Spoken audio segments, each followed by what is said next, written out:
Good morning students, Aditya career institute में आपका स्वागत है। बेटा, कल मैंने आपको एक टेस्ट सेंड किया था। आपने अभी भी उसका सॉल्यूशन मुझे सेंड नहीं किया है। मैंने आपको कल का ब्रेक भी दिया था। प्लीज़ टेस्ट कंप्लीट करके मुझे सेंड करो। और आज हम नेक्स्ट चैप्टर स्टार्ट कर रहे हैं। चैप्टर 8, लागत की अवधारणा, कंसेप्ट्स ऑफ कॉस्ट। लागत क्या होती है? किसी भी वस्तु को उत्पादित करने में जो भी हमारे खर्चे होते हैं, जो भी एक प्रोड्यूसर के खर्चे होते हैं, उसे हम लागत कहते हैं। उत्पादन प्रक्रिया को निष्पादित करने के लिए उत्पादक को कई प्रकार के खर्चे करने पड़ते हैं, जैसे कच्चे माल की खरीदारी, श्रमिकों की मजदूरी, वेतन, किराया। ये सभी खर्चे किससे रिलेटेड होते हैं? These expenses are related cost. ये सभी खर्चे कॉस्ट से रिलेटेड होते हैं, कॉस्ट का एक पार्ट होते हैं। हमें किसी भी वस्तु को बनाना है, हमने कोई भी फैक्ट्री लगाई है, उस वस्तु को बनाने के लिए हमें बहुत सारे खर्चे करने पड़ते हैं। कच्चा माल भी खरीदना पड़ता है, उसको वस्तु को बनाने के लिए हमें मशीन का भी यूज़ लेना पड़ता है। जहाँ पर हमने वो मशीन लगाई है उस एरिया का हमें रेंट भी पे करना पड़ता है।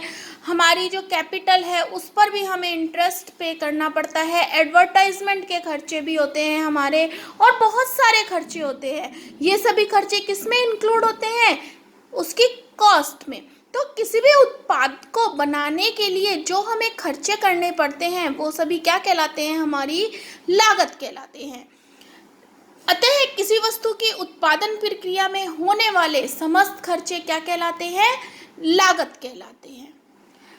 हमने पहले भी पढ़ा था ना, अगर किसी भी कमोडिटी की लागत कम होती है, कोई भी उत्पादक अगर न्यूनतम लागत पर उत्पादन करता है तो उसको क्या होता है? प्रॉफिट मैक्सिमम होता है। तो एक उत्पादक की इच्छा क्या होती है कि उस जो भी प्रोडक्शन कर रहा है, जो भी गुड्स प्रोड्यूस कर रहा है, उसकी जो लागत है वो क्या हो? न्यूनतम हो। तो लागत कैसे कैलकुलेट करेगा कि जो भी उसने किसी भी वस्तु को बनाने में जो भी खर्चे किए हैं वो सभी खर्चों क्या कहलाते हैं? हमारे लागत कहलाते हैं। नेक्स्ट टॉपिक है हमारा लागत फलन।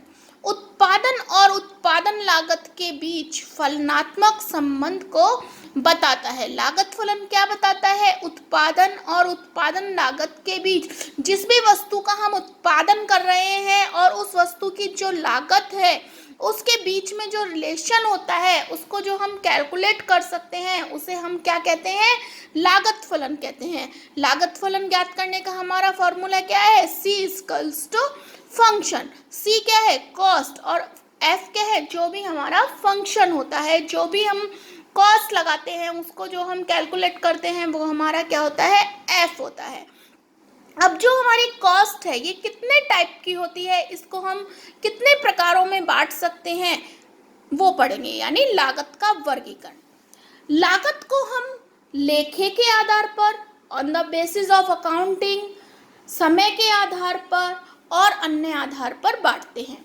लेखे के आधार पर जो कॉस्ट होती है वो दो प्रकार की होती है, व्यक्त या स्पष्ट लागतें और अव्यक्त या अस्पष्ट लागतें। समय के आधार पर, जैसे हमने उत्पादन में दो तरह का समय पढ़ा है, अल्पकालीन और दीर्घकालीन। तो अल्पकालीन लागतें और दीर्घकालीन लागतें। अल्पकालीन लागतों को हम 7 टाइप्स में डिवाइड करते हैं और दीर्घकालीन को हम 2 टाइप्स में डिवाइड करते हैं। अल्पकालीन लागत में कुल स्थिर लागतें, कुल परिवर्तनशील लागतें, कुल लागतें, औसत स्थिर लागतें, औसत परिवर्तनशील लागतें, औसत लागतें एंड सीमांत लागतें। और दीर्घकालीन लागत में, दीर्घकालीन में स्थिर, जो हमारी स्थिर कॉस्ट होती है, जो हमारी फिक्स्ड कॉस्ट होती है, वो भी क्या होती है? चेंजेबल होती है, परिवर्तनशील होती है। इसलिए दीर्घकाल में हम स्थिर लागतों की कैलकुलेशन नहीं करते हैं, हम सिर्फ किसकी कैलकुलेशन करते हैं? एवरेज कॉस्ट की और मार्जिनल कॉस्ट की। तो दीर्घकालीन लागतों के कितने टाइप्स हो जाएंगे? दीर्घकालीन औसत लागतें और दीर्घकालीन सीमांत लागतें। अदर में हमारा आ जाएगा सामाजिक लागतें, मौद्रिक लागतें और अवसर लागतें। तो आज हम पढ़ेंगे फर्स्ट टाइप, लेखे के आधार पर। लागत को लेखे के आधार पर हम दो भागों में बांटते हैं, व्यक्त लागतें और अव्यक्त लागतें। अब हमारी व्यक्त लागतें कौन सी होती हैं, स्पष्ट लागतें कौन कौन सी होती हैं? वे लागतें जिनको एक फर्म अपने अकाउंट्स में, अपने हिसाब किताब में शामिल करती है, अपने लेखों में जिनका लेखा करती है, वो लागतें क्या कहलाती हैं? हमारी स्पष्ट लागतें कहलाती हैं। जिन लागतों को एक फर्म अपने लेखे में शामिल करती है वो लागतें क्या कहलाती हैं? स्पष्ट लागतें कहलाती हैं। जैसे रॉ मटेरियल की खरीदारी, कच्चे माल की खरीदारी, श्रमिकों को वेतन, किराया, एडवर्टाइजमेंट, ये सभी जो भी खर्चे होते हैं इनको एक फर्म किसमें शो करती है? It show a accounting. जिन लागतों को एक फर्म अकाउंट में, लेखे में, हिसाब किताब में शो करती है उसे हम स्पष्ट लागतें कहते हैं। और इसके अपोजिट जिन लागतों को वो हिसाब किताब में शो नहीं करती है, जिन लागतों का लेखा हिसाब किताब में नहीं करती है एक फर्म, वो कौन सी लागतें कहलाती हैं? अव्यक्त लागतें या अस्पष्ट लागतें। अब अस्पष्ट लागतें कौन सी होती हैं? कौन सी लागतों का एक फर्म अपने हिसाब किताब में शामिल नहीं करती है? जैसे स्वयं जो भी एक ऑनर होता है, वो जो स्वयं जो भी मेहनत करता है अपने प्रोडक्शन के लिए, वो उसकी जो कॉस्ट आती है उसको हम लागत में शामिल नहीं करते हैं। उसकी पूंजी पर जो ब्याज होता है उसको हम शामिल नहीं करते हैं। ओनर को हम कोई वेतन या मजदूरी नहीं देते हैं। तो ये लागतें कौन सी हो जाएंगी? हमारी अस्पष्ट लागतें।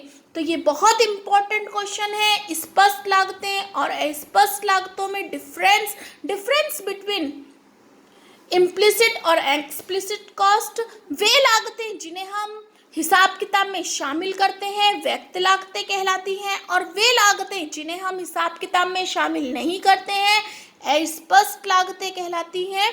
तो क्लियर स्टूडेंट्स, आज के लिए इतना ही। प्लीज़ आप मुझे अपना टेस्ट ज़रूर सेंड कर देना। Okay, thank you.